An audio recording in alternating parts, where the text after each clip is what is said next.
Today, for the first time, federal prosecutors answered questions about a career criminal now charged with killing a Huntsville police officer.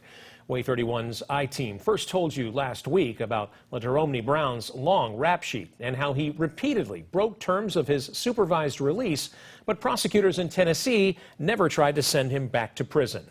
Today, the U.S. Attorney for North Alabama told Way 31's Shos Bedrosian why Brown was on the street when police say he shot and killed Officer Billy Clardy.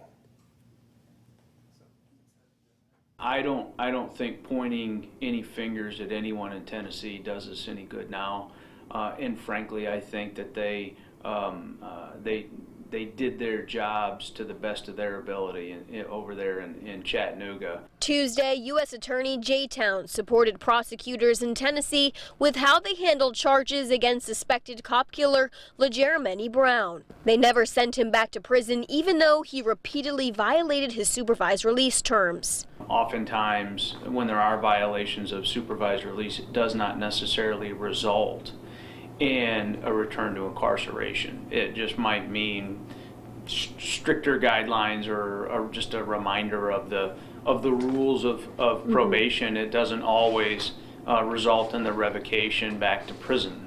Brown violated his release by leaving Tennessee, missing drug tests, and still faces charges in Tennessee for assaulting a police officer. I don't know anything about the assault of the police officer. I've not heard that from anyone over there. Town does know about a violent home invasion where Brown was a suspect last year.